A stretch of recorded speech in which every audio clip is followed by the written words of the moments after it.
Olá, amigos do LAC Concursos, professor Marcelo, mais uma vez aqui com vocês, para a gente fechar a nossa parte relativa à geografia do Brasil, que está lá na ementa, lá no conteúdo que o professor Luiz, a coordenação, passou para a gente. Então, está faltando fontes de energia e agropecuária do Brasil. Eu vou começar por aqui, fontes de energia, beleza? Então, mãos à obra, vamos lá. Pessoal, presta atenção. Vocês sabem muito bem que quando a gente trabalha fontes de energia, geralmente a gente divide em dois grupos básicos. Isso aí é tranquilo, todo mundo sabe. Você tem fontes renováveis e fontes não renováveis, certo? Quais são as fontes renováveis? Eólica, solar, biomassa, maré motriz, geotérmica, hidráulica. Marcelo, perdão, só um pouquinho, só para a gente poder... A biomassa, o que eu poderia colocar? Lenha é biomassa. Então aquele que tem fazenda, biodigestor, você pode obter metano, certo? Então você botar até biocombustível, etanol, tá? Renovável, uai. Tranquilo, Marcelo, maré motriz, dá.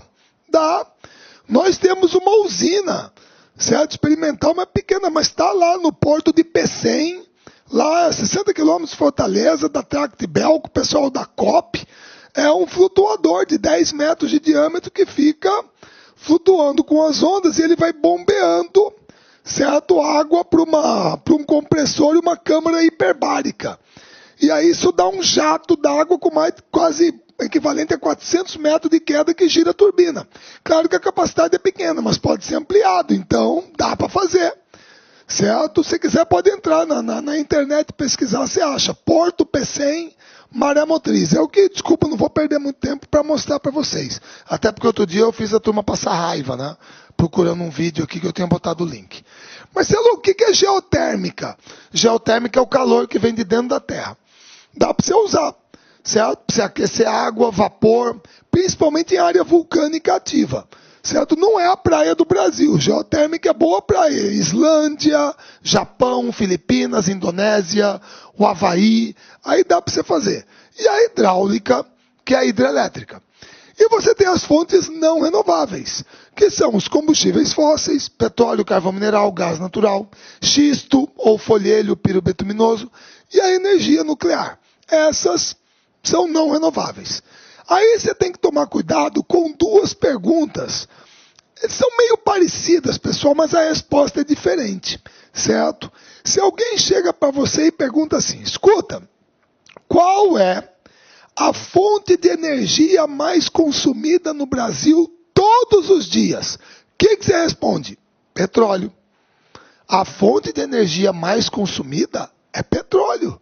Você tem que imaginar, moçada, todos os carros rodando a gasolina, todos os caminhões a diesel, todos os aviões queimando querosene de aviação, todos os navios queimando diesel, as locomotivas queimando diesel, eventualmente os grupos geradores a diesel, certo? Petróleo é a fonte de energia mais consumida. Agora, olha como que a pergunta é meio diferentezinha, olha só. Qual é a principal fonte de geração de energia elétrica do Brasil? Aí é água. Aí é a hidráulica. Quando ele fala geração de energia elétrica, aí é água. Agora, a fonte de energia mais consumida é o petróleo. Certo? Beleza? Dá uma olhada só na matriz energética brasileira, quando você compara com o resto do mundo. Certo? Está aqui o mundo, está aqui o Brasil. Eu sei que é meio antigo, pessoal, mas não saiu fora disso. E se brincar, até aumentou o nosso percentual. Nessa época aqui, dá só uma olhada. Isso aqui, no planeta, isso aqui, certo? Era o total de fontes renováveis. Algo em torno de 13%. Certo? Era a média mundial. 13% de fontes renováveis para 87% de fontes não renováveis. Certo? Muito bem. Agora, olha o caso brasileiro. Qual é o percentual de fontes renováveis na nossa matriz energética?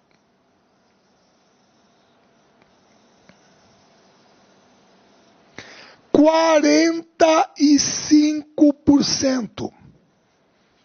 Certo? 45% da matriz energética está em fontes renováveis. 55% não renováveis. Então é por isso que a turma fala que o Brasil tem uma das matrizes energéticas mais limpas do mundo. E aí, pessoal, vocês me perdoem. Eu posso perder um pouquinho, mas eu vou dar o referencial para você não ficar achando que é cascata. E eu já vou até falar de algumas coisas aí que eu já adianto, que é isso aqui, ó. Olha só.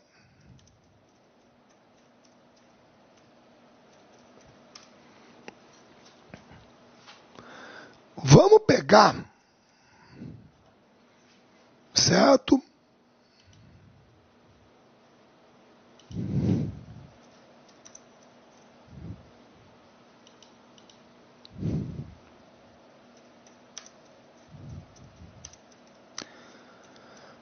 O caso dos Estados Unidos da América. Aí eu vou fazer as comparações para vocês, tá?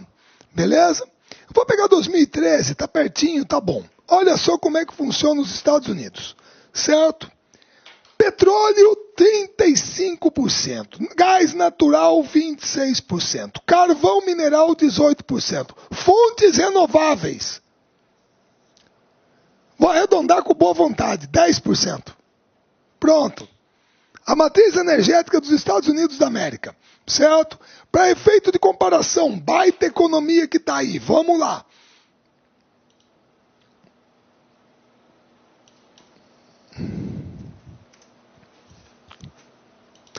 Em 2011, 12. Tá aqui. 14, melhorou. Pessoal, China, 66%. Carvão. Carvão mineral. Vai lá na China falar de protocolo de Kyoto. Pede para eles assinarem. Aqui, ó. 66% da matriz energética chinesa. Carvão. Certo? Finalmente, só para fechar essa, porque aqui é pesado.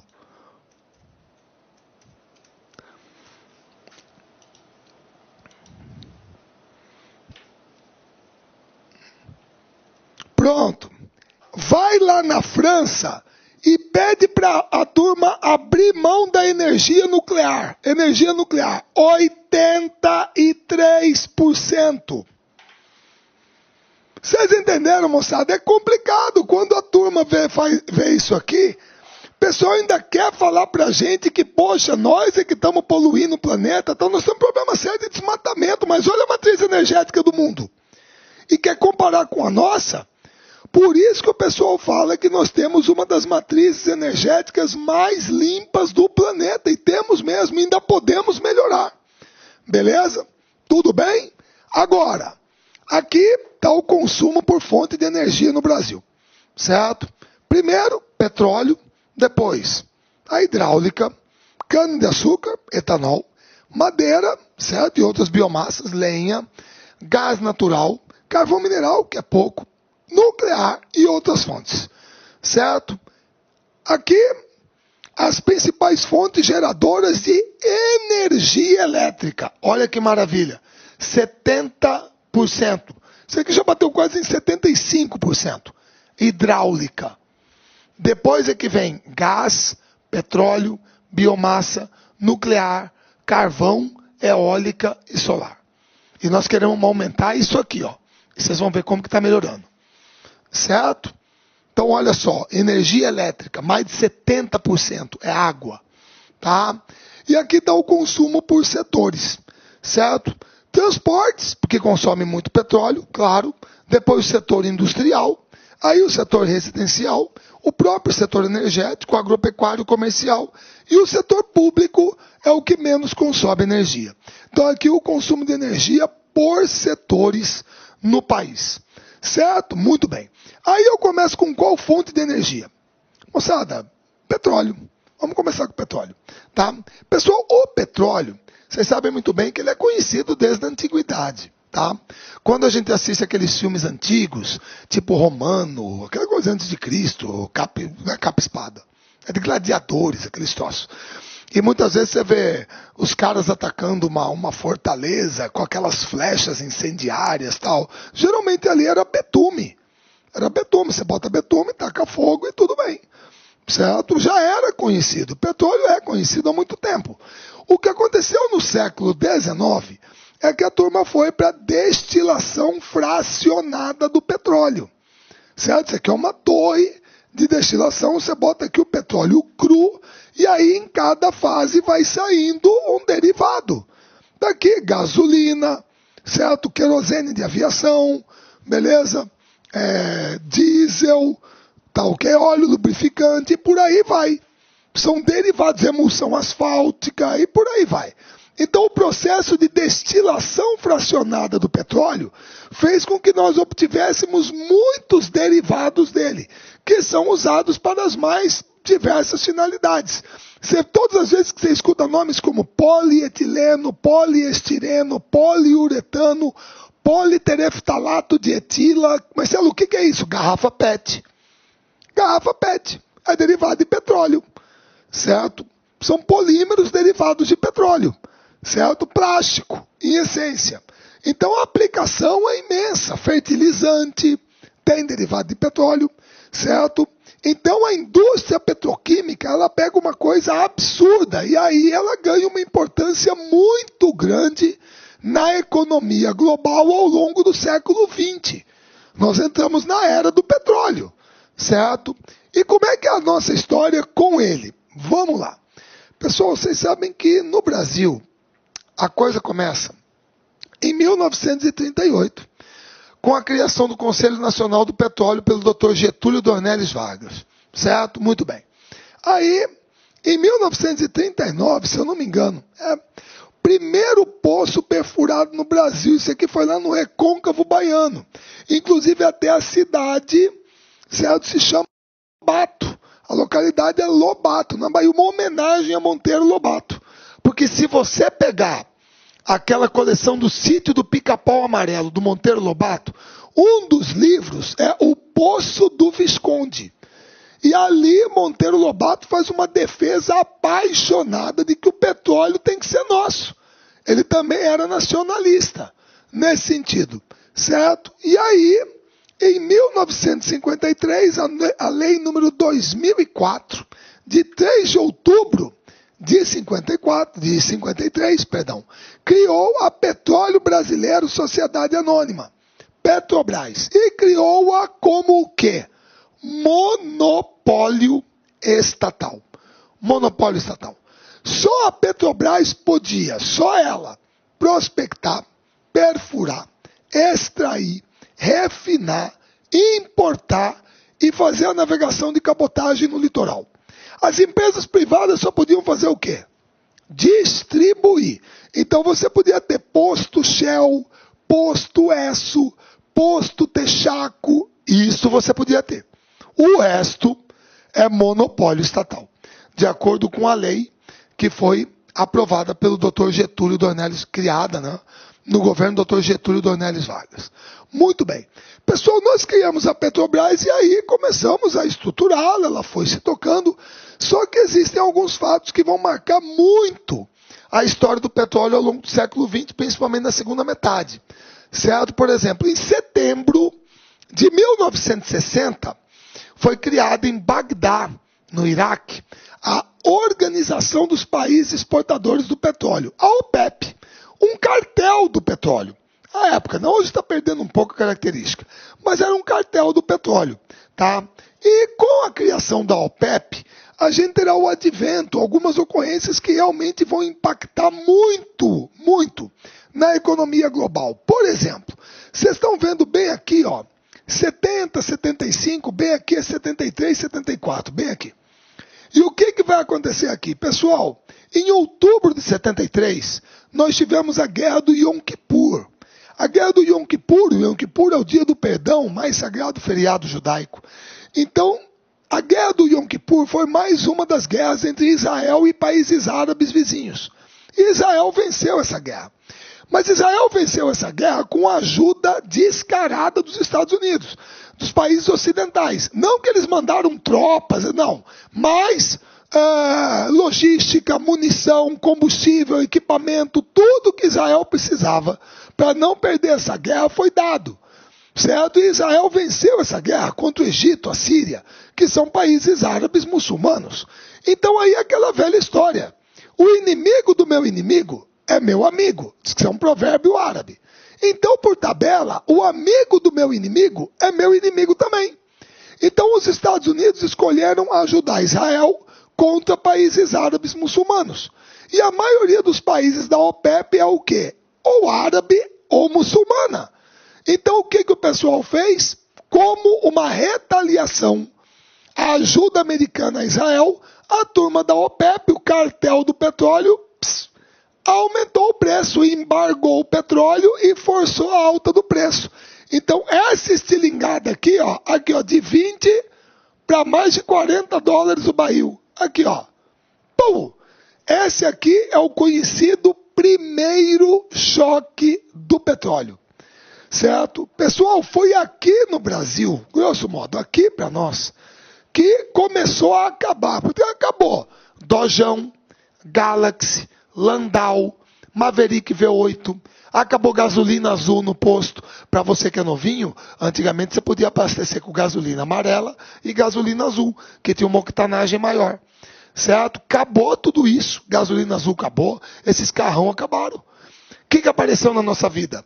Corcel, Belina, Del Rey, Passat, Voyage, Chevette, Fiat 147 e movido a álcool. Aí veio o Proálcool em 75, certo? Esta segunda estilingada aqui, ó, é o segundo choque do petróleo, que foi a guerra Irã-Iraque, ali em 79 e 80. Aí o preço do barril passou de 100 dólares, certo? Então, esses eventos, aqui já foi mais a parte ligada ao crescimento econômico que veio até 2005, 2006, e aqui a crise de 2008 joga o preço lá para baixo. E aí o preço está lá embaixo de novo agora. Certo? A China em retração, certo? O Irã, acabou o embargo contra o Irã, o petróleo iraniano está no mercado, a produção iraquiana aumentou 1 milhão de barris, certo? A produção do Brasil aumentou no pré-sal, beleza? Você tem os Estados Unidos agora com xisto, folhelho, pirobetuminoso, é o que eles chamam de shale oil, shale gas. A China está em retração econômica, vários países do planeta em recessão, então isso está mantendo o petróleo numa cotação mais baixa, certo? Nesse momento. Mas ao longo do tempo está aqui a oscilação dos preços dele.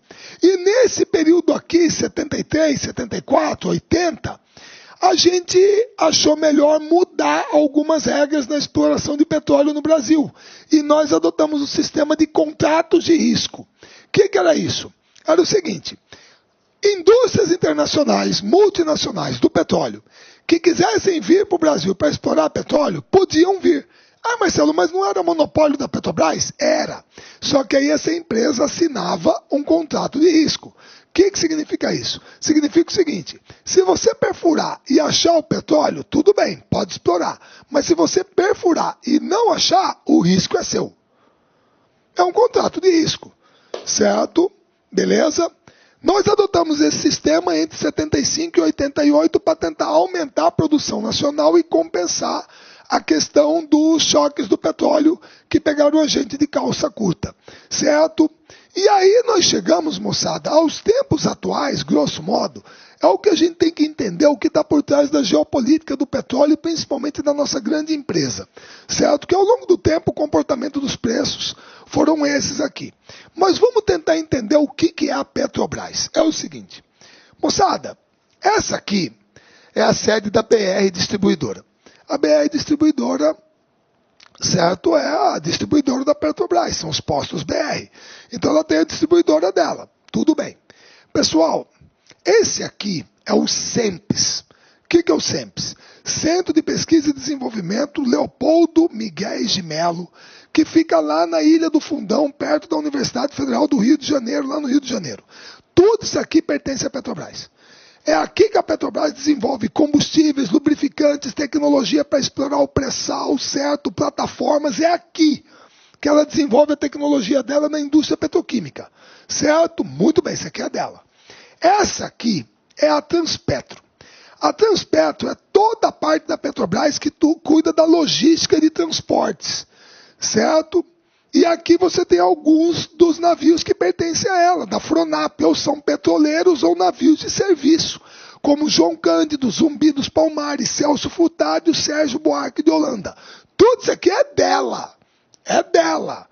Ela também é dona da Gaspetro, a parte que trabalha com gás, tem a Petrobras Biocombustível e tem a Liquigás, que aqui é o gás liquefeito de petróleo, que é gás natural, certo? Aqui você tem um mapa do Brasil com todas as refinarias que pertencem à Petrobras, todas.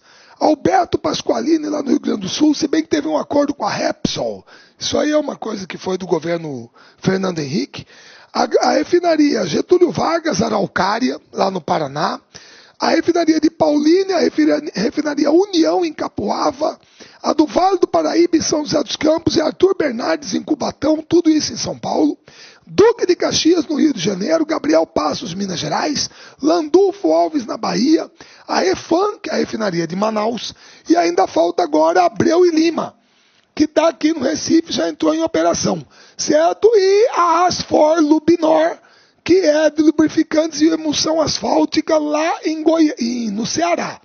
E estava para sair aqui Premium 1 e Premium 2, 1 e 2, Ceará e Maranhão. Era para ter mais duas refinarias. Por enquanto está cancelado, certo?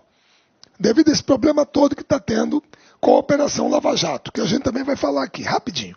Certo? Tudo isso aqui é da Petrobras. Tá? Beleza?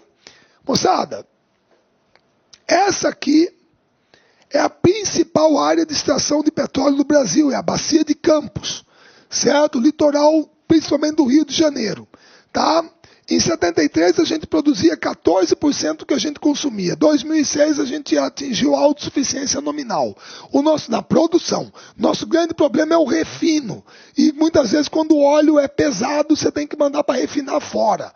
E aí trazer depois de volta a gasolina. Tudo bem.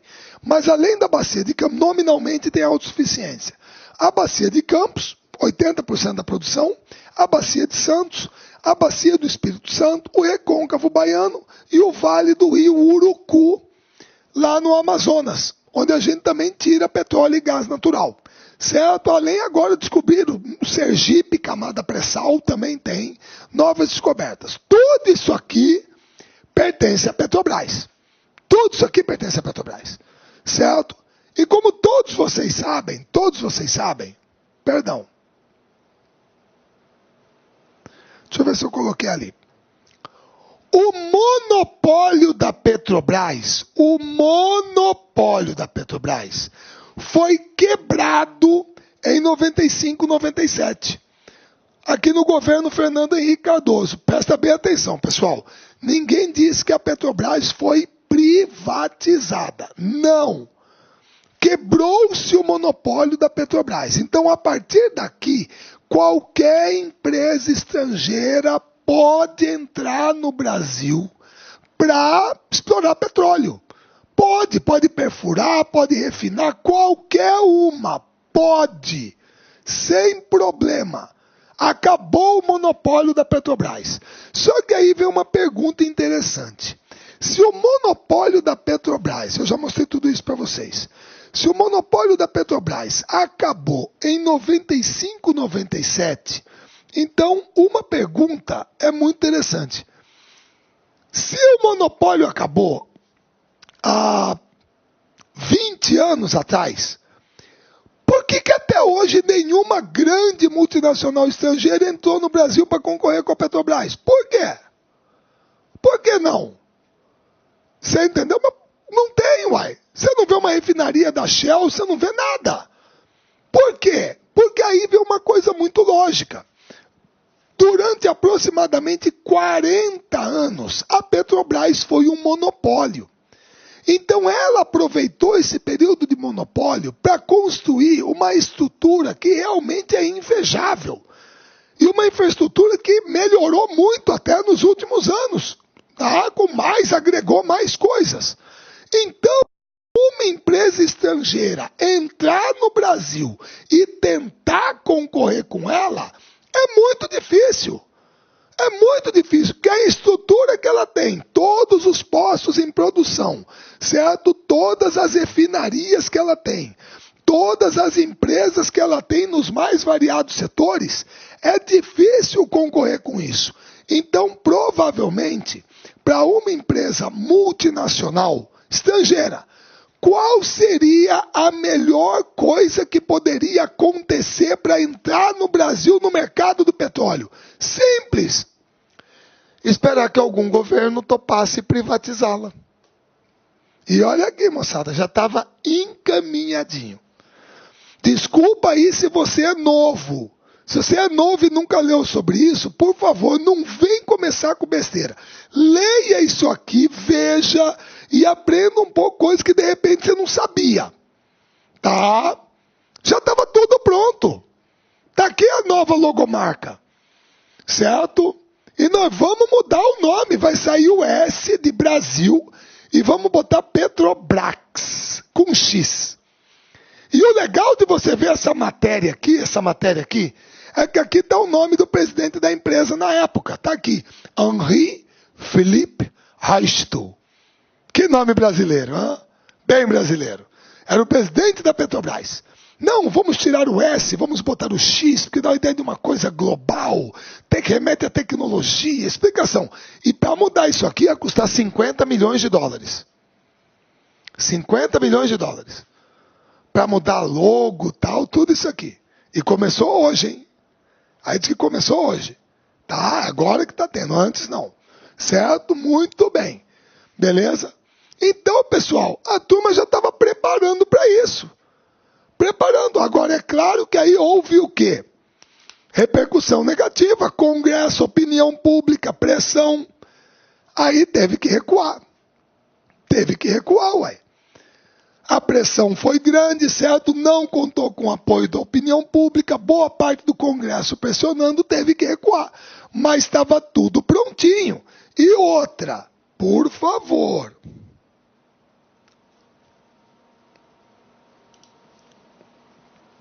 Perdão.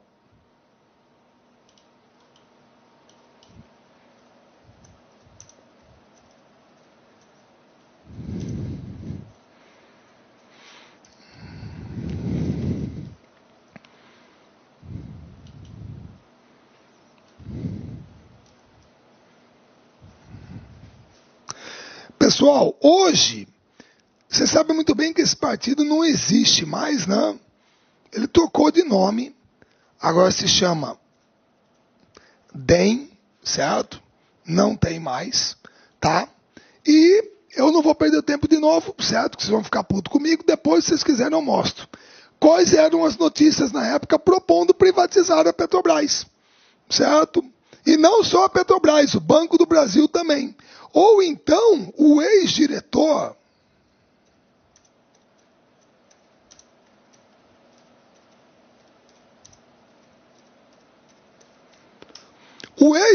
do Banco Central, Gustavo Franco, certo? Propunha também privatizar a Petrobras, certo? Tá ok? Beleza? Perdão.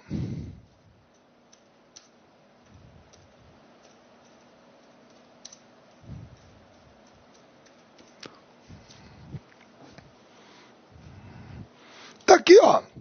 Vamos privatizar a Petrobras. É a opinião do diretor do Banco Central, Gustavo Franco. E o Banco do Brasil também. Ah, Marcelo, mas tem mais que privatizar. Pega esse dinheiro para investir em alguma coisa. Investir, negativo. É para abater passivo. Você vai vender para pagar dívida. Não é para investir para melhorar nada, não. Você vai vender para pagar dívida.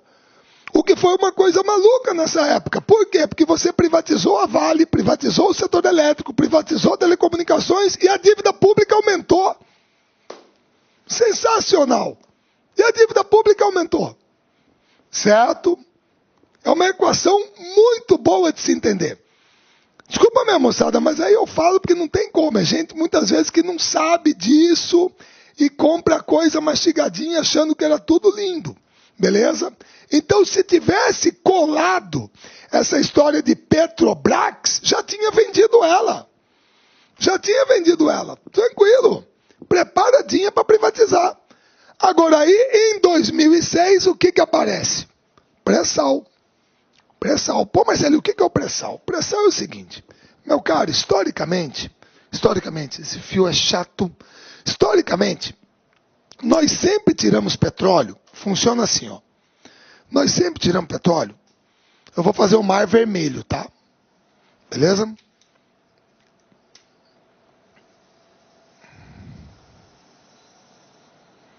É assim.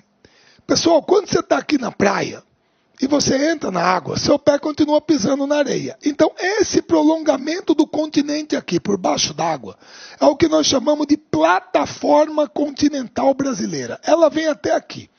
Até uns 600 metros de profundidade, certo? Aí você tem o talude continental. Isso aqui. Aqui termina a crosta continental, começa a crosta oceânica. Tá?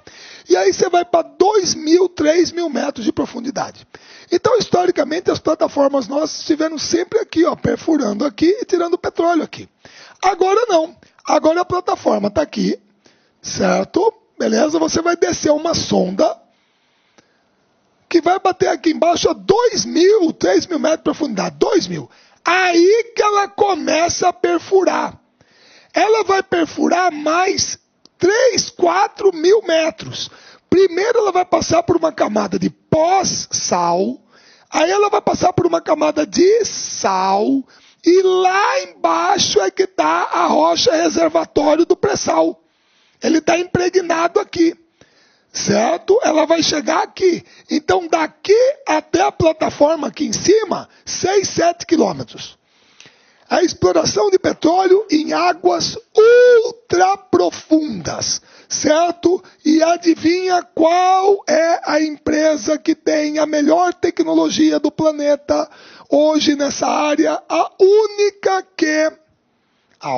que consegue tirar petróleo daí hoje, certo? Tem uma tecnologia mais avançada e...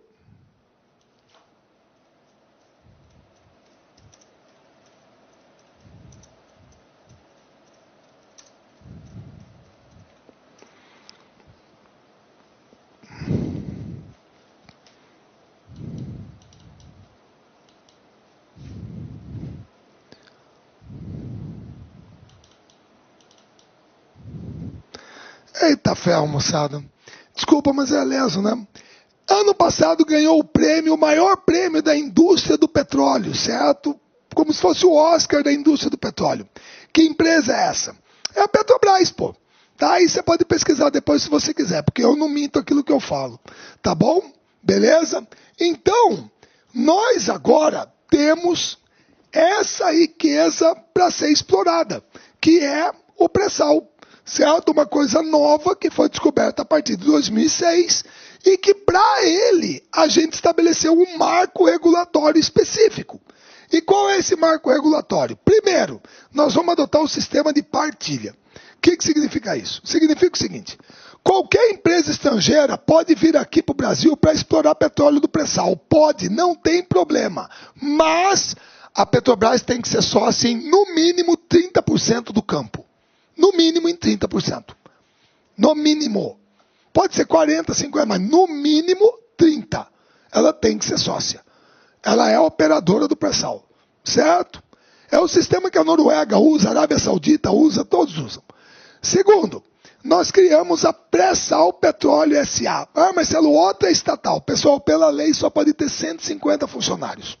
A Pré-Sal Petróleo, ela não mete a mão em uma gota de óleo. Ela toma conta do quê? Ela toma conta dos contratos de partilha, certo? Beleza? Para determinar o que é custo, o que é lucro e qual é a parte que fica com as empresas e com o governo. Só isso. E ela tem poder de voto e veto. Direito a voto e veto nas operações dos campos. Porque ela representa o interesse do Estado brasileiro.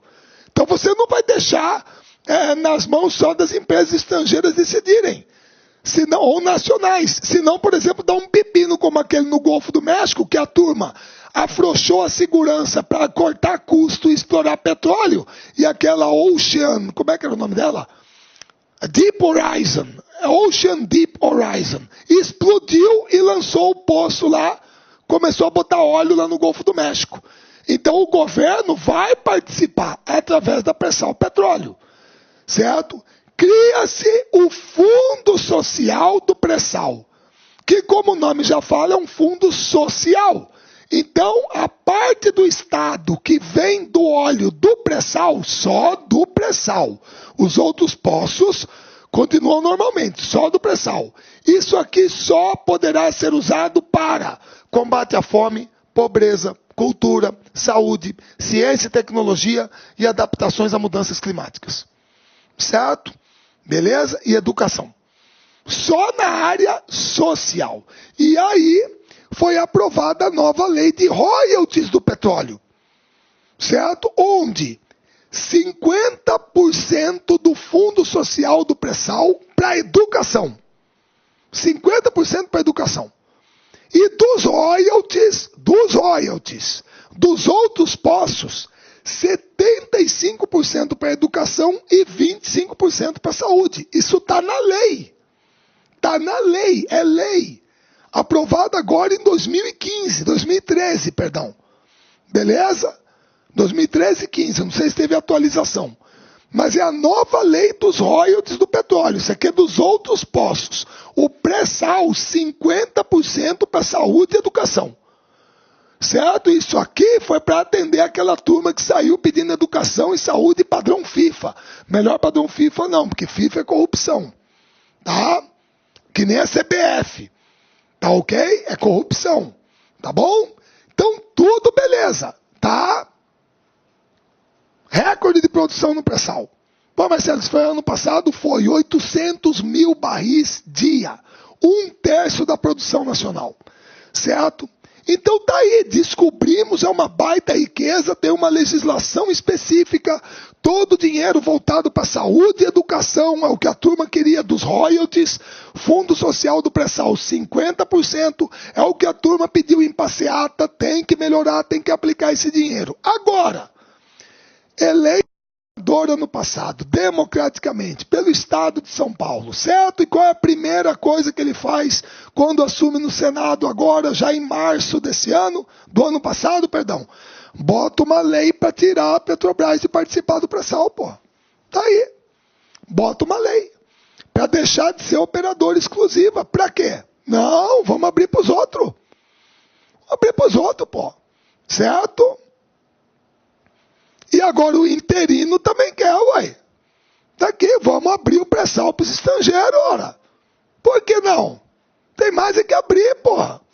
Que é isso? Petróleo, uma coisa que não vale nada, não é estratégico, pô. No mundo inteiro, todo mundo vai entregando para os outros assim, tranquilo, é assim que tem que ser. Depois não quer escutar que é entreguista, pô. Tô refletindo, é uma opinião pessoal. E quem tá me ouvindo não é obrigado a concordar. Óbvio que não. Mas para mim é. Você entendeu? E é o risco que nós estamos correndo agora. Tá? Tá aqui, ó. Vamos abrir para estrangeiro. E principalmente agora que nós atingimos o quê? 1 milhão de barris dia. Foi esse ano agora, pô. 1 milhão de barris dia. E pode aumentar mais ainda, porque campos como de Libra não entraram em operação plena. Mas o negócio é abrir para estrangeiro. Tá claro? Isso é crime de lesa pátria, com todo respeito. É que nem vender a Vale do Rio Doce. Foi um crime. Telefone, energia elétrica, beleza, cara. Não tive nada contra a privatização. Isso aqui é um escândalo. E está acontecendo agora. Beleza? E essa é a nossa posição hoje. Somos, isso que eu falei agora, vocês me perdoem, é para entender boa parte de tudo quanto é movimento que tem, certo? Inclusive sobre o discurso de combater a corrupção. E aí eu já vou emendar logo. Às vezes o professor Luiz pede para... É claro que você tem que combater a corrupção. Cara, quem que vai ser favorável a isso? Corrupção. Entendeu? Roubar dinheiro público? Claro que não. O duro é você combater só de um lado. É você ser seletivo. Esse é o problema. Você entendeu? Você só enxerga um lado, como se nada tivesse acontecido antes. Nunca aconteceu. Nunca, nada. Certo? Só nos últimos 15 anos é que, puxa, a corrupção apareceu no Brasil. Isso é papo furado, conversa pra boi dormir, pô. E agora você tem esse governo aí, um mês caíram 3 ministros, todos citados, e ninguém mais bate panela. Eu, pessoalmente, estou de saco cheio desse discurso. E é o único lugar no mundo, eu não sei o que é isso, pessoal. Sinceramente falando, não sei. Como é que pode...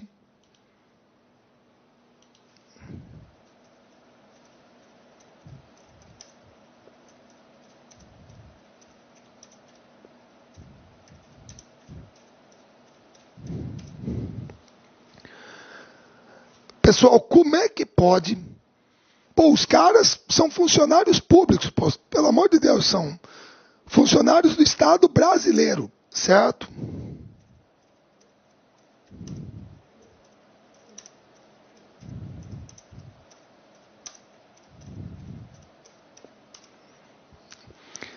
Aqui, ó. Como é que pode, com todo respeito...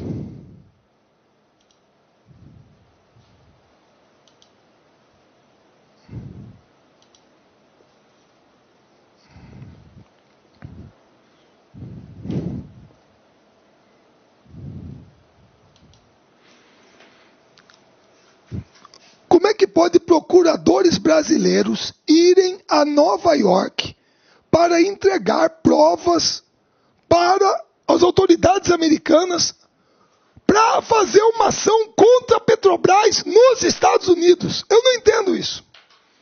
Eu não entendo. Certo? Os caras saem do Brasil, vão até os Estados Unidos para entregar documentos para as autoridades americanas para que eles processem a Petrobras lá. Pessoal, pelo amor de Deus, quando você processa alguém, se você quer quebrar uma empresa, fala logo, você tem que prender, processar quem roubou. Como que você põe na cadeia uma pessoa jurídica? Como? Não tem como. Você tem que prender, processar por corrupção quem seja. O diretor, o presidente, certo? O senador que pegou propina, o deputado, todo mundo que participou. A empresa não. Tem mais de 90 mil trabalhadores lá e os caras querem destruir a empresa, pô. É isso que eu não consigo entender. E aí vocês me perdoem, eu sei que vai ter crítica, tá? A pessoa bota no comentário, pode criticar, falei. Certo? Aqui está a nossa posição hoje em termos de reservas e produção, tá? Nós estamos com a 12ª maior reserva mundial, beleza? E na produção, esses são os cabeças em 2014. Como aqui o último está em aproximadamente 2.784.000 barris dia, nós devemos estar aqui na 13ª posição. Nossa produção hoje está em torno de 2.600.000 a 2.700. Beleza? Um pouquinho para baixo do México. Certo? Maiores reservas e maiores produtores. Tudo bem? Vamos lá. Carvão mineral. Pessoal, carvão mineral é o seguinte. O carvão mineral... ele foi formado no período carbonífero da Era Paleozoica. É uma rocha sedimentar orgânica. Ele é formado a partir do soterramento de grandes extensões de florestas nesse período, certo? E o carvão mineral, você percebe que ele está brutalmente concentrado no hemisfério norte. Porque basta você dar uma olhada nessa linha do Equador imaginária para ver que aqui no hemisfério sul tem mais água do que terra. Então, carvão mineral aqui, só mesmo na Austrália, África do Sul, tem um pouquinho. E aqui a Colômbia, se bem que a Colômbia já é hemisfério norte, tem um pouco. Agora, carvão mineral, Estados Unidos e Canadá, Alemanha, Polônia, Rússia, China, Índia. Aí tem bastante. Certo? Beleza? Bom, o carvão mineral é um combustível fóssil que aparece em áreas sedimentares e é uma importante fonte de matéria-prima para a indústria química e para a indústria siderúrgica, para fabricar aço. Certo? Muito bem. O problema, aqui você tem as 4 variedades dele. Turfa, lignito, hulha e antracito. Se eu botar assim, do pior para o melhor. Ô Marcelo, como assim do pior para o melhor? Pessoal, o carvão mineral não é igual. O que diferencia um do outro? Umidade, teor de carbono e poder calorífico. Certo? Então o antracito é o que tem maior teor de carbono, menor umidade e maior poder calorífico. Certo? Ele, em tese, é o melhor tipo de carvão que existe. O pior é a turfa, que tem médio teor de carbono, alta umidade e o poder calorífico é baixo. O problema é que de todo o carvão mineral que existe no mundo, só 3% é antracito. Então ele é muito raro, por isso que ele é muito caro. Difícil para ser explorado. Então, comercialmente falando, o melhor carvão mineral que existe é a hulha. Comercialmente falando. É o melhor que tem. Certo? O problema é que no Brasil, nós temos uma bacia carbonífera que vai principalmente aqui do Paraná até o Rio Grande do Sul. Mas as principais áreas de produção são Santa Catarina e o Rio Grande do Sul. Qual é o problema no Brasil? Pessoal, nosso carvão é de baixa qualidade. Certo? Tem baixo teor calorífico, tem muita impureza. E nós não produzimos o suficiente para abastecer o mercado interno. Então o Brasil é historicamente importador de carvão mineral.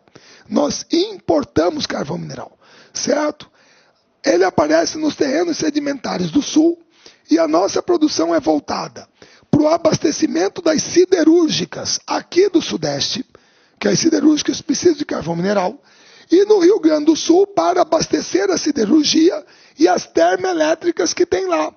Nós temos usinas termoelétricas movidas a carvão mineral no sul do Brasil, certo? Se você não conhecia, pessoal, perdão, eu vou tentar mais uma vez aqui, certo?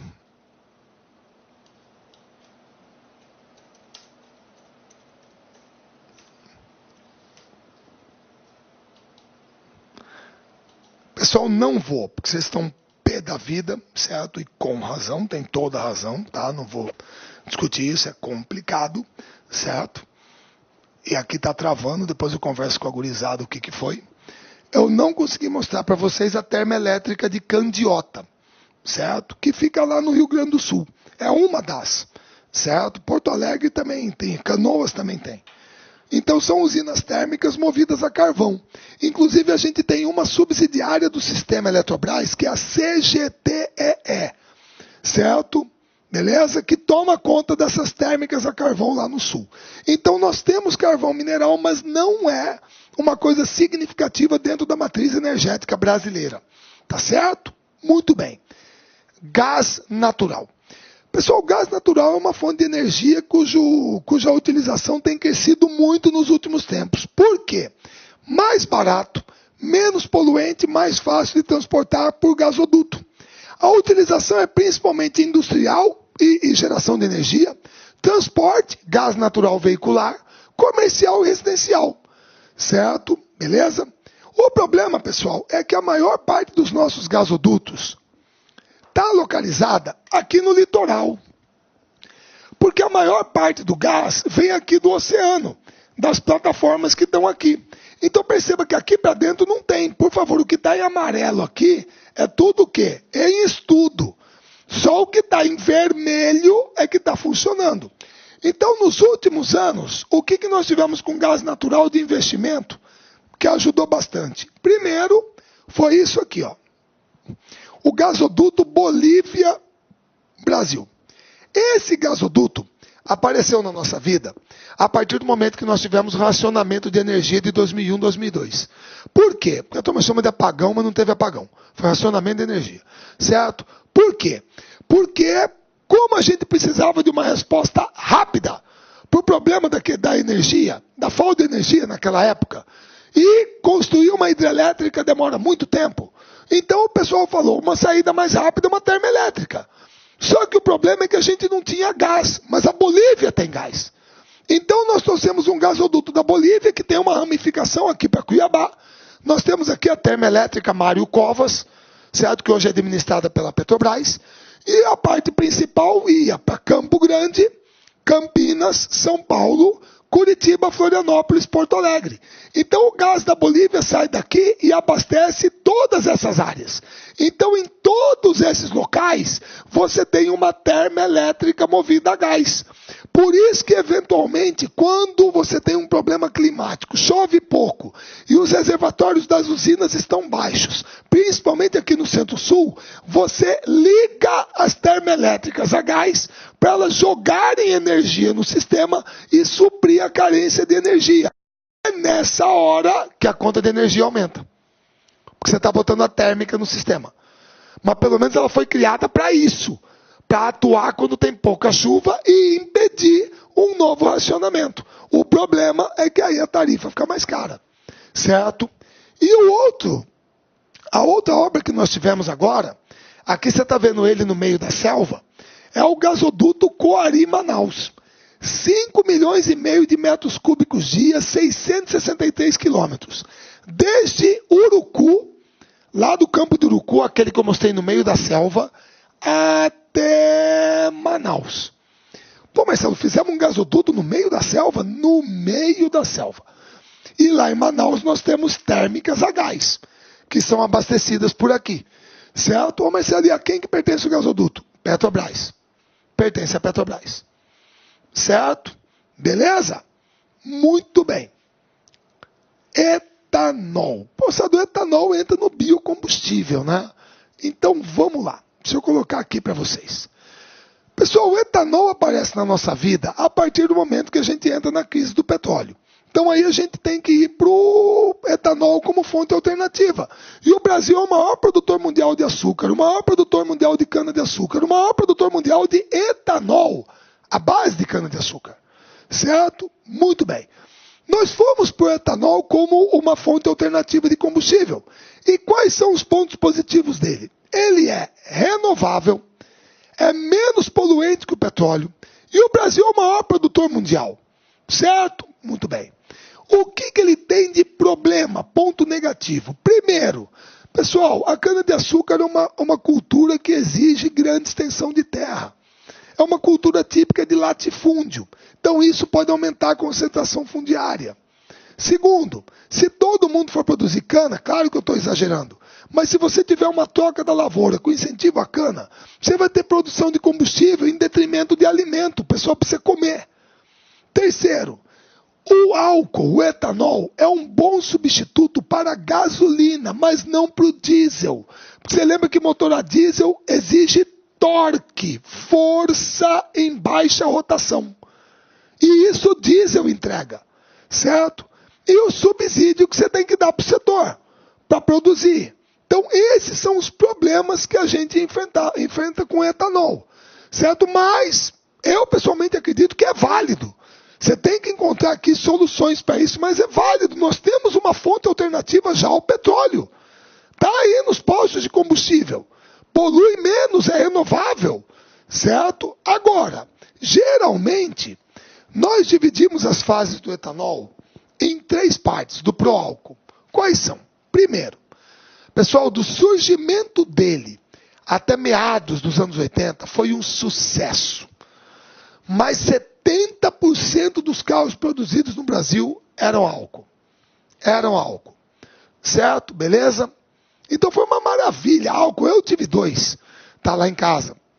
Então, etanol sem problema. Tinha aquele negócio da partida frio, mas aí botaram aquela injeçãozinha de gasolina, certo? Sem problema. Isso aí você vai resolvendo com o tempo. Corrosão em carburador, você vai melhorando isso, certo? No final da década de 80, aconteceu uma coisa inacreditável. O que foi? Não houve aumento da área plantada, certo? Boa parte dos produtores acabou deslocando a produção de cana para o açúcar, que estava com um preço bom no mercado internacional. O que aconteceu no Brasil? Desabastecimento. Faltou etanol. Por incrível que pareça, moçada, foi uma época em que muitas pessoas que tinham carro a álcool e de repente estavam programando viajar para o litoral, para a praia, para passar as férias, não foram. Por quê? Porque não sabiam se ia encontrar o etanol na ida ou na volta, se ia ficar no meio do caminho. Não foram, certo? Nós sofremos uma crise, nós tivemos que importar metanol dos Estados Unidos. Tivemos que importar.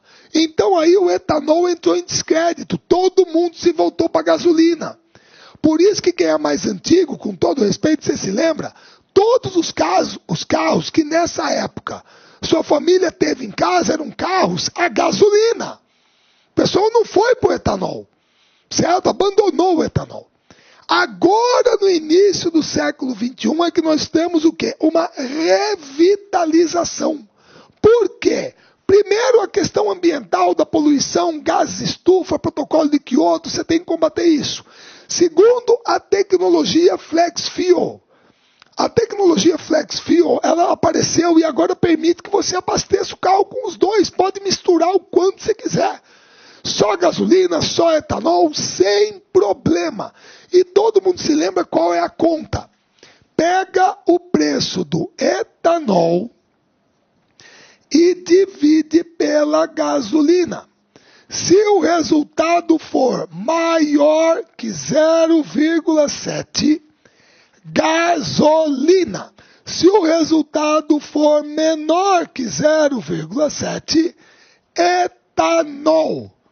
Esse é o cálculo que o pessoal fala para você fazer nos postos, para saber se compensa abastecer com um ou com o outro. Mas está aí conosco, é uma realidade, certo? E eu acredito válida, principalmente ao longo desse século. Joia? Hidrelétrica. Pessoal, o Brasil, estudaram comigo em geografia, tem uma grande quantidade de rios, a maioria é planáltica. É uma fonte não poluente, se bem que tem o questionamento do lago reservatório, metano, mas a gente está botando usina fio d'água, barata e renovável. E tem o problema do impacto ambiental, mas aí a engenharia resolve isso. Pessoal, nós trabalhamos muito isso aqui na parte de bacias hidrográficas. Vocês se lembram que o maior potencial hidrelétrico instalado do Brasil está na bacia do Rio Paraná. Relevo planáltico e perto dos maiores mercados consumidores do Brasil. É aqui que você encontra usinas como Itaipu, Marimbondo, Furnas e Ilha Solteira. É a principal fonte de geração de energia elétrica do Brasil. Agora, o maior potencial hidrelétrico disponível está na Amazônia. É o disponível. E você se lembra que durante um bom tempo nós não estávamos explorando, por quê? Distante do mercado consumidor, custo de construção elevado e a questão do impacto ambiental. E eu expliquei para vocês o caso da hidrelétrica de Balbina, no rio Atamã, no Amazonas, a norte de Manaus. Resolvemos a questão da distância com o sistema interligado nacional. E a questão do impacto ambiental, vocês se lembram, as usinas a fio d'água. Por isso que os maiores projetos que nós temos hoje, Giral e Santo Antônio, no Rio Madeira, e Belo Monte, no Rio Xingu, estão na bacia amazônica. Então nós estamos sim, só no Telespires aqui em Mato Grosso tem 5 em construção. E é da bacia amazônica. Total vai dar 3.500 megawatts. As 5. A maior sozinha é 1.870. Certo? Então estamos retomando os investimentos nessa matriz, nessa bacia. Certo? E a principal fonte de geração de energia elétrica do Brasil. Energia atômica. Nuclear. Vocês viram aquele caso da França, né? 83%. O pessoal, obviamente, tem risco. Ela tem a questão do lixo nuclear e está sujeita a acidentes. Vocês lembram o que aconteceu com Fukushima, no Japão? E o caso mais antigo, Chernobyl. Certo? É uma energia típica de países desenvolvidos, que países desenvolvidos não têm tantas fontes alternativas como nós temos. Certo? É um alto custo de instalação e, geralmente, o reator é a base de fissão de urânio ou tório. Certo? É cara, é uma energia cara para ser desenvolvida, certo? Ela é típica dos países mais desenvolvidos, que têm escassez de outras fontes. Você viu o caso da França, 83%. Agora, nós, vamos lá. Pessoal, o nosso programa nuclear, ele começou da seguinte maneira. Primeiro, nós compramos dos Estados Unidos da América, compramos uma usina de segunda mão. Uma usina de segunda mão, da White Westinghouse, Angra 1, que gera 650 megawatts. Então nós compramos essa usina e ela veio para nós sem transferência de tecnologia. Tipo um Lego, desmontamos lá, montamos aqui, mas sem transferência. Aí que nós fomos assinar o Acordo Nuclear Brasil-Alemanha em 1974, 75. E vieram Angra 1 e Angra 2, 1.300 megawatts cada. Da Kraftwerk, que pertence ao grupo Siemens. Certo? São essas aqui, moçada. Está aqui Angra 1, está aqui Angra 2, já em operação, e Angra 3, que tem que ser finalizada. Ainda não está pronta. E olha que já se passaram 40 anos da assinatura do acordo nuclear. E não finalizamos a última usina. Certo? É o Complexo Nuclear Almirante Álvaro Alberto, lá em Angra dos Reis. Quais são as críticas que o pessoal faz ao programa nuclear? Primeiro, pessoal, essa praia lá em Angra se chama Itaorna. Itaorna significa pedra podre, em Tupi-Guarani. Certo? Ela está em cima de uma falha. Pra você ter uma ideia, nós tivemos que concretar uma área de 250 metros de comprimento por 17 de espessura para poder colocar em cima e não ter um risco, de repente, de alguma movimentação de solo. Certo? Então houve uma crítica quanto a isso. Segundo, a energia é pouca e cara. As 3 usinas juntas, vamos considerar a Angra 3 em operação, as 3 juntas geram 3.250 megawatts. 3.250 megawatts. Certo? Beleza? Muito bem. Quanto que custou esse programa? Mais de 20 bilhões de dólares. Com 20 bilhões de dólares, você consegue fazer 2 usinas de Belo Monte e sobra dinheiro. Com a potência máxima, 22 mil megawatts. Certo? Então é uma energia, gera pouco e é cara. E você tem os riscos para a população com acidentes e a questão do lixo. Agora, o que tem de positivo? Primeiro, nós dominamos o ciclo da tecnologia do enriquecimento de urânio. Certo? Só tem 5 países no mundo que têm urânio e dominam o ciclo. Que dominam o ciclo, você tem Holanda, Japão, França, Reino Unido, Alemanha, todos eles dominam, mas não tem urânio. Agora, que dominam e têm urânio, Brasil, China, Rússia, Estados Unidos, Canadá. Eu acredito que a Índia também deve ter. Certo? Beleza? Esses têm urânio e dominam o ciclo de enriquecimento. Certo? Eu nunca vi você aprender alguma coisa e não servir para nada. Tudo depende da oportunidade. É tecnologia que você adquire. Olha a medicina nuclear, outra aplicação. Certo? E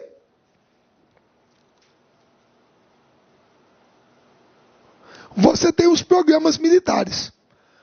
Essa foto aqui, moçada, é o presidente Fernando Afonso Collor de Mello jogando uma pá de cal no buraco que ficava lá na base aérea, lá na Serra do Cachimbo, onde a gente queria fazer a nossa detonação subterrânea de um artefato nuclear. Caramba, Marcelo, o Brasil ia detonar, exato. O Brasil pensou nisso, fazer a bomba. Tem a bomba. Aqui o jogar pá de cal é simbólico, estamos abandonando isso. E em 97 e 98 nós assinamos o Tratado de Não Proliferação de Armas Nucleares. Nos comprometemos a usar a energia nuclear somente para fins pacíficos. Agora vocês sabem que nós temos hoje o ProSub, lá em Itaguaí, lá no Rio de Janeiro, que é o programa de submarinos da Marinha Brasileira, da Marinha de Guerra.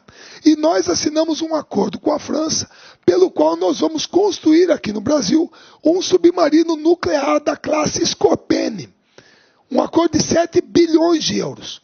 Um submarino nuclear para patrulhar o litoral brasileiro, justamente queremos construir mais, principalmente agora que você tem o pré-sal. Perceba bem, é um submarino movido à energia nuclear, não é um submarino com armas nucleares. Então isso pode, certo? E o pessoal também quer fazer alguns diesel elétrico, tá? Também vão. Mas nuclear nós queremos fazer, certo? Então isso aqui envolve geralmente 3 tecnologias. A do casco, a do propulsor e a do combustível. A do combustível a gente já tem. Os franceses vão transferir para a gente a do casco e a do propulsor. para a gente depois poder começar a fabricar aqui. Certo? Então isso eu considero extremamente positivo. Nós temos que se preocupar com isso, com defesa e segurança nacional. Certo? Beleza? Agora, eu recomendo, botei só o link, então não vou tentar de novo. Abra a página do Clube de Engenharia, é uma matéria de agora, 12 de junho de 2016. E olha só qual é o novo modelo de legislação que o pessoal está agora propondo para o setor nuclear. Você vai ver uma entrevista aqui com o engenheiro Paulo Metri. Beleza? Leia. Um dos autores é o deputado Carlos Sampaio, lá de São Paulo. Certo? Ameaça entregar o setor nuclear para o mercado. Pô, de novo. Os caras estão desmontando o Brasil, pô. Certo? Além do pré-sal, tem mais essa aqui. Tudo bem? Agora não vou mexer em nada. Abra aí, botei o link, leia para você ver o que está acontecendo e ninguém fala para você. Tudo bem? Só mais uma coisa. Esse aqui é o tipo de reator que a gente adota. É um reator do tipo PWR, chama-se Pressurized Water Reactor. Porque, ao contrário do que muita gente pensa, pessoal, uma usina nuclear, se não tiver vazamento, ela não é poluente. Você tem aqui o núcleo do reator, onde estão as varetas metálicas com as pastilhas de urânio enriquecido, que é o combustível nuclear. Então, um feixe de nêutrons bombardeia isso aqui e você provoca uma fissão no núcleo dos átomos, que gera uma reação em cadeia. Essa reação em cadeia libera energia de duas formas, radiação e calor. O problema é que a radiação não pode vazar, então o núcleo tem que ser blindado. Agora, se ele está quente, ele vai explodir. Aí que pode ter um acidente nuclear. Muita gente fala, eu não sei se foi exatamente isso, mas Chernobyl foi um problema no núcleo do reator, a usina explodiu. Certo? E aí vazou a radiação, o coração da usina foi exposto para a atmosfera. Então, esse núcleo tem que ser resfriado. Então, esse vermelho que vocês estão vendo aqui é água. A água entra, resfria o reator, o núcleo, e sai aqui a 300 graus Celsius. Em qual estado? Líquido ou gasoso? Líquido. Porque você vai botar aqui um pressurizador que vai aumentar a pressão aqui em até 130 atmosferas e vai manter a água em estado líquido. Mas para ela voltar, ela tem que ser resfriada. Aí entra o circuito secundário. Essa aguinha azul entra aqui e resfria a tubulação onde está a água a 300 graus. E ela volta lá para dentro. O problema é que essa tubulação está quente para burro. Aí essa água azul passa para o estado de vapor. Aí você aproveita esse vapor a uma elevada pressão e velocidade e bota o vapor para girar uma turbina. A turbina, acoplada por um eixo a um gerador, gera energia. Então, o que movimenta a turbina dentro da usina, nesse sistema, é vapor d'água. É vapor d'água. Aí esse vapor d'água tem que ser condensado para voltar lá para dentro. O que você faz? É por isso que a usina está perto do mar. Porque você tem que ter uma fonte de água abundante e confiável. Pega a água do oceano, dessaliniza, joga aqui dentro do condensador. Condensa o vapor d'água e devolve a água para o oceano. Pronto. Esse é um reator do tipo PWR, que é o que nós temos aqui no Brasil. Geralmente é um dos mais usados. Certo? Beleza? Muito bem. Eólica. Putz, essa aqui é uma maravilha. Pessoal, o que vocês estão vendo em vermelho aqui são os locais do Brasil de maior potencial eólico. Então aqui, ó, esqueça. Não é a praia da Amazônia nem de Mato Grosso. Pode esquecer. O negócio é aqui o litoral, principalmente o Nordeste e aqui o sul do Brasil. Tá? Pessoal, o potencial eólico brasileiro hoje é esse. O Norte tem um potencial de 12 gigawatts. O Centro-Oeste é horrível, 3,2, quer dizer, fraco. Sudeste, 29. Nordeste, 75. Sul, 27. Beleza? O maior potencial está aqui no litoral. Certo? Beleza? É uma energia na qual nós estamos investindo muito. Mas por incrível que pareça, ela tem alguns pontos positivos e negativos. Primeiro, não emite gases poluentes ou resíduos sólidos tóxicos. Não degrada a fauna e a flora, certo? É inesgotável. Causa impacto sonoro e visual. Pode também interferir em onda eletromagnética e meios de comunicação. Seu alto custo ainda é uma barreira. Tem gente que ainda fala também o negócio de circular, migrações de pássaros, tal. Não sei tanto, mas são os pontos positivos e negativos. E o que nós temos hoje? Está aqui, moçada. Está aqui. O número de parques eólicos em operação na cabeça, Rio Grande do Norte, 45. Ceará, 38. O Rio Grande do Sul, 21. São os principais geradores de energia eólica. Certo? Beleza? Pra você ter uma ideia, perdão, esse 28 e o 38 são o número de parques. Quanto que esse pessoal já está gerando? Olha só, no Ceará, 953 megawatts. Rio Grande do Norte, 1.224 megawatts. Certo? Rio Grande do Sul, 598 megawatts. Certo? Você vê que a maior parte está concentrada no litoral. E nós fomos o quarto país em crescimento de energia eólica em 2015. Certo? Nós adicionamos 2,75 gigawatts de energia eólica à produção. 1.373 turbinas em 111 parques eólicos. Então nós estamos investindo brutalmente nisso. E a nossa capacidade pode chegar a 18 mil megawatts até 2020. E aí representar cerca de 11 a 13% da geração de energia elétrica no Brasil. Então isso é altamente positivo. Agora ela é brutalmente concentrada no litoral, devido à dinâmica de ventos que você tem do oceano para o continente. E principalmente aqui no litoral do Nordeste. Ceará, Piauí, Rio Grande do Norte. E aqui no Rio Grande do Sul. Certo? Finalmente, moçada, energia solar. Um país tropical, certo? Abençoado por Deus e bonito por natureza, tá? Tem abundância de insolação o ano inteiro. E é claro que o maior potencial está aqui, ó, no semiárido nordestino.